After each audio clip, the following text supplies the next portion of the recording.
Questa sera siamo in compagnia di uno dei pasticceri più famosi d'Italia, Salvatore De Riso, che è qui a Conegliano. Ci racconti perché? Grazie, grazie. Intanto una terra meravigliosa, quindi una terra che è diventata da poco patrimonio dell'UNESCO, sì, e quindi come la mia costiera amalfitana, no?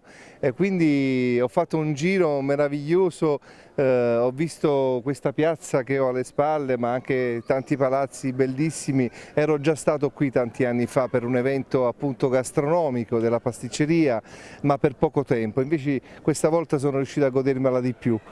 Sono qui per un confronto, appunto, perché ritengo sempre che la formazione sia l'anima del nostro mestiere, quindi avendo qui degli amici, dei grandissimi maestri pasticceri, ogni tanto appunto, ci uniamo per confrontare le nostre idee, le nostre ricette, le nostre tecniche per migliorare appunto i prodotti. Ho portato con me una parte della mia squadra di lavoro e abbiamo fatto 3 giorni intensi appunto di interscambio sulla pasticceria e domani pomeriggio poi torneremo in costiera.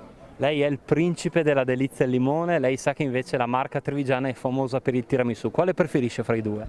Beh, la delizia è il mio punto di riferimento, il mio cavallo di battaglia, ma devo dire che anche il tiramisù ne facciamo tanti, dobbiamo ringraziare appunto chi per la prima volta lo ha realizzato, perché è un dolce, uno dei più famosi al mondo, uno dei più imitati, di questo ne siamo veramente orgogliosi. E quanta volta, ultima domanda, quanta voglia c'è di ripartire dopo la pandemia, di tornare ad incontrarsi in presenza e organizzare anche qualcosa di bello, unire magari il nord e il sud dell'Italia all'insegna della gastronomia?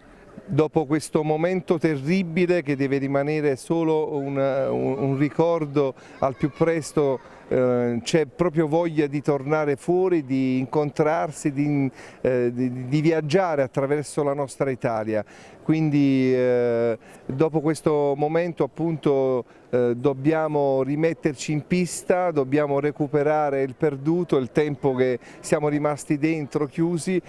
Sicuramente questa sarà una meta straordinaria per tanti turisti che verranno da tutto il mondo.